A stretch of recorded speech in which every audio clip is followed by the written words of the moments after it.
Mr. President. Sir, the Senator from Maryland. Thank you, Mr. President. I take this time to explain to my colleagues why I will be opposing Scott Pruitt, the Attorney General of Oklahoma, to be the next administrator of the Environmental Protection Agency. I first want to start by saying I had an opportunity to visit with Attorney General Pruitt.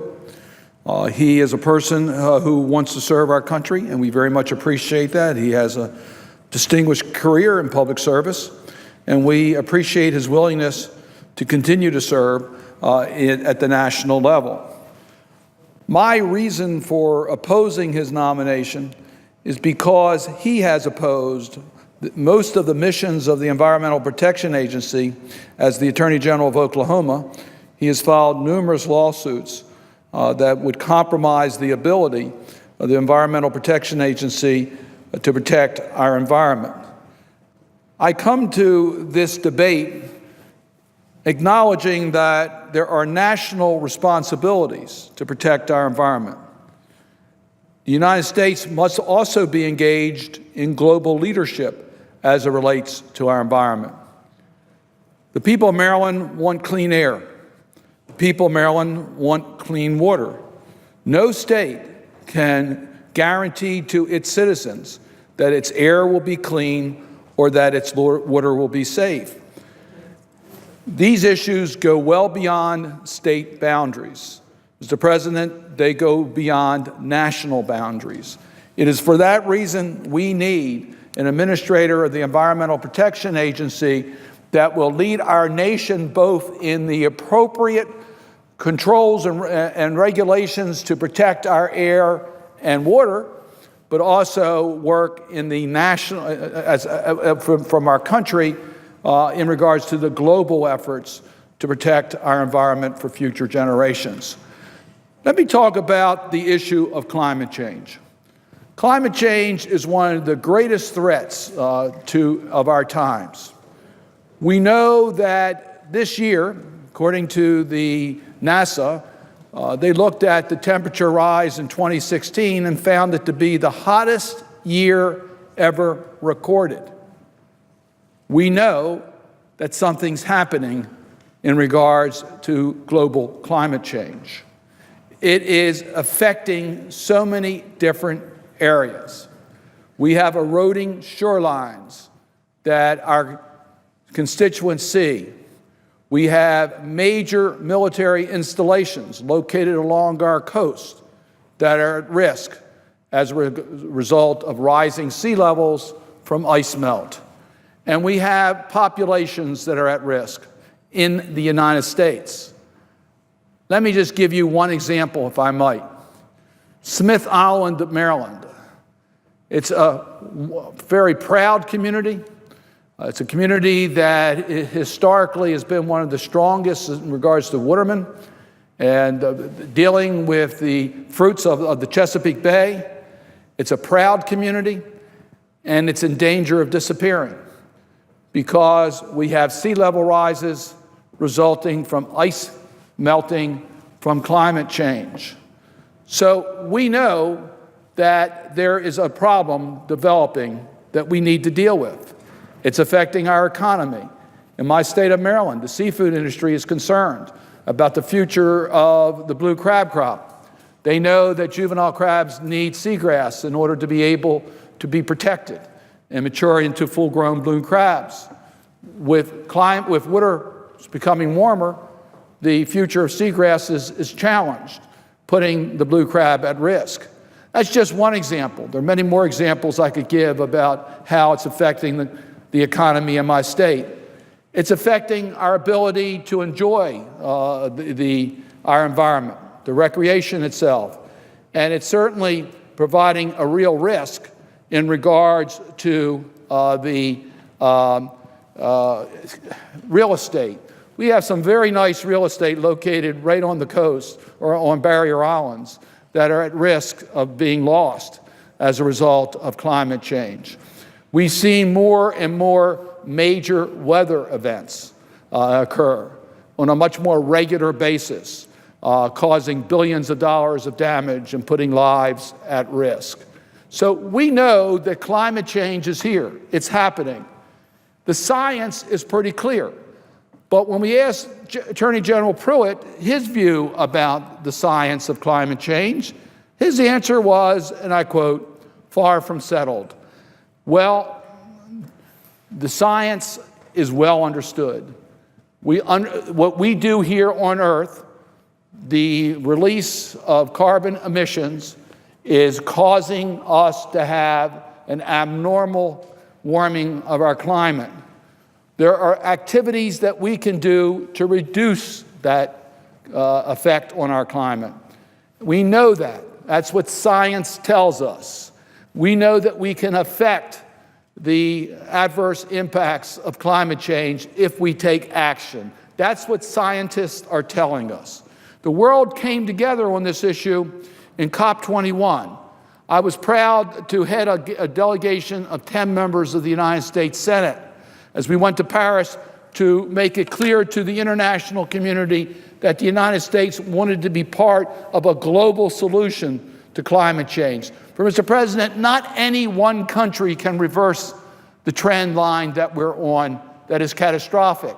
We need all nations to do everything they can to reduce the impact of climate change by reducing their carbon and greenhouse emissions.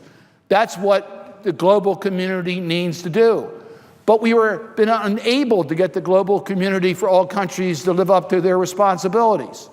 Under President Obama and our leadership, we were able to get the world community, over 190 nations, to come together in Paris in COP21 for every nation to take responsibility to reduce their carbon emissions so that we all can benefit from that effort.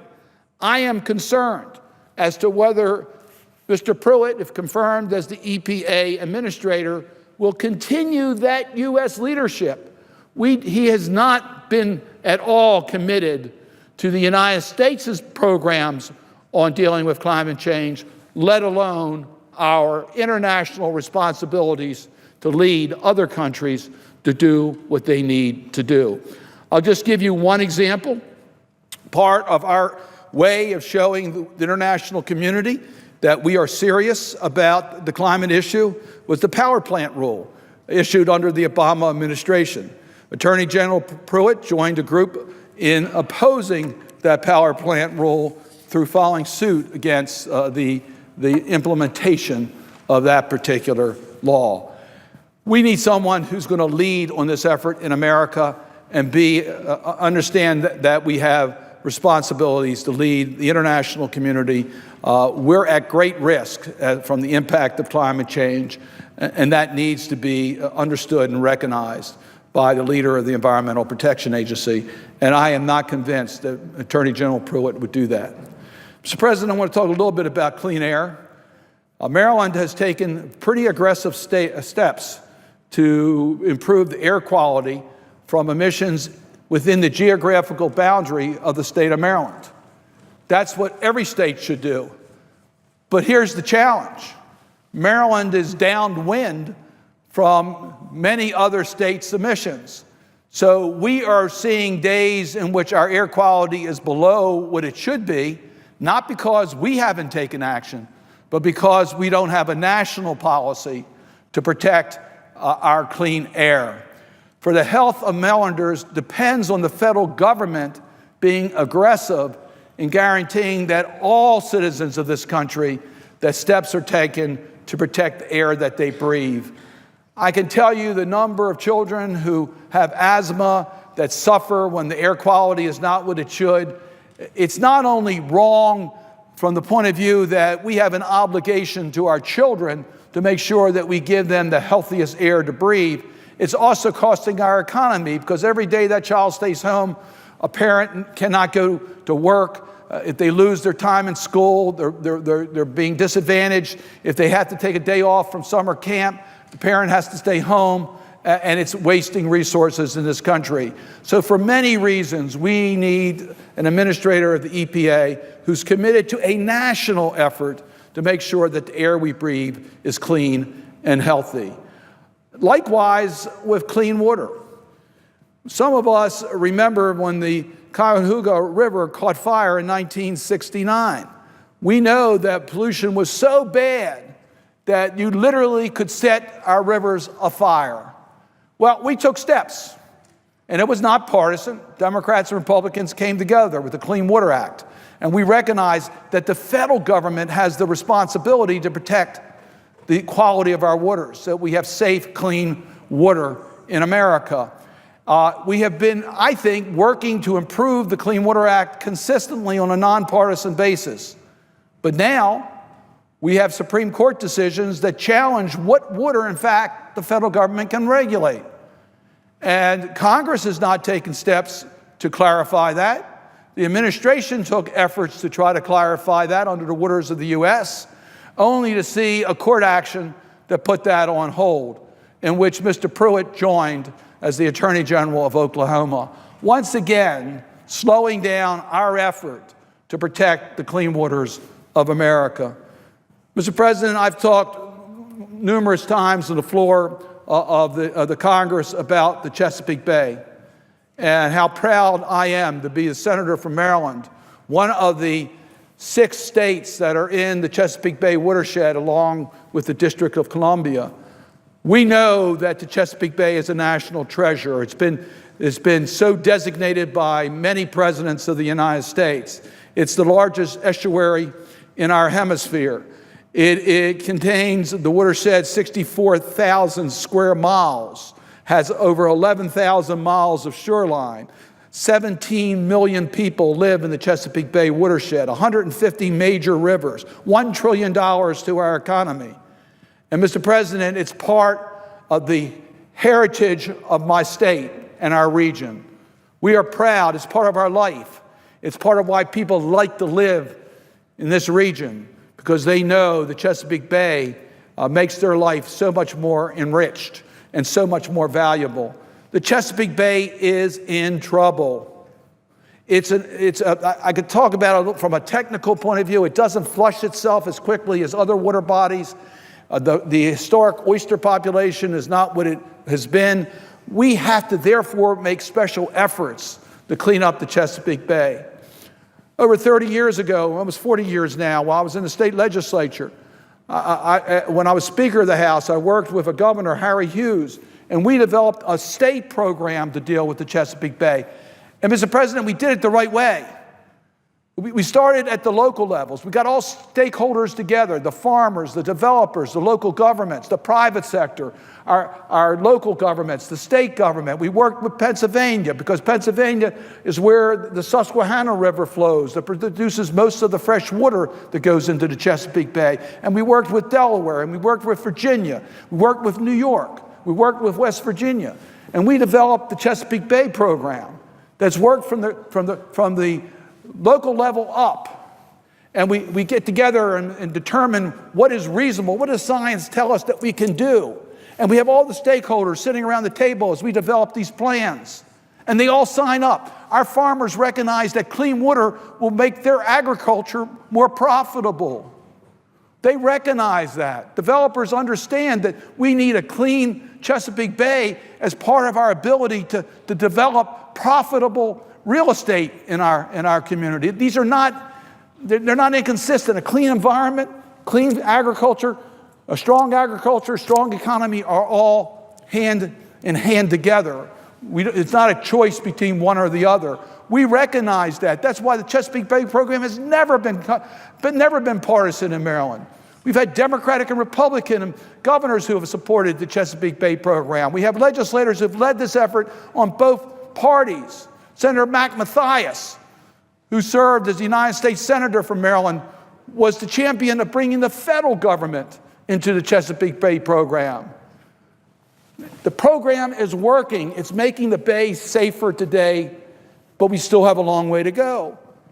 You see, Mr. President, we enforce it through the TMDLs, the total maximum daily loads, so that we can monitor that we're making the progress that we said we could make based upon best science. And that's what the local stakeholders have signed up to. And when we did our TMDLs, it was challenged. It was challenged in the courts. And Mr. Pruitt was one of those who brought a challenge against the TMDL program in Maryland. Now, I'm thankful that the Third Circuit upheld the legal right of the TMDL, and the Supreme Court affirmed that decision by the Third Circuit. So we won the legal case. But it troubles me that a program that is from the ground up, from the local governments up, in which the federal government is a partner, why it would be challenged when it was supported by the local communities. To me, that case should never have been challenged. Now, we need the federal government to continue to participate with us. The Chesapeake Bay program is supported through the Farm Bill, through the Water Resources Development Act, through the Clean Water Act, and through annual appropriations. So we need continued support at the federal level for the Chesapeake Bay program, and we need a champion in the Environmental Protection Agency that will help us in that regard. I want to talk just very briefly about the Safe Drinking Water Act. The safe drinking water is critically important. We know that in recent years we have found too much lead in drinking water. We all know, of course, the story of Flint, Michigan, but I can take you to Baltimore, where our schools have to cut off their water fountains because it's unsafe levels of lead in the drinking water if they were permitted to drink from the water fountains. We can tell you about so many communities in the nation that have desperate needs to clean up their safe drinking water so we protect our children from lead poisoning. I hope my colleagues understand that there is no safe level for lead in the blood. It robs children of their future. It poisons them. I think most people are familiar with the Freddie Gray tragedy in Baltimore. Freddie Gray was a victim of lead poisoning when he was young. We owe it to our children to make sure we do everything we can that they're not exposed to lead. I asked questions about that during the confirmation hearing of Mr. Pruitt, and the answers were less than acceptable about his lack of real information about the dangers of lead. Mr. President, every Congress should look at their responsibility to build on the record to leave a cleaner and safer environment for the next generation. The EPA administrator should be committed to that goal. I do not believe Mr. Pruitt will be that type of leader, and for that reason, I will vote against his confirmation. With that, I would suggest the absence of quorum.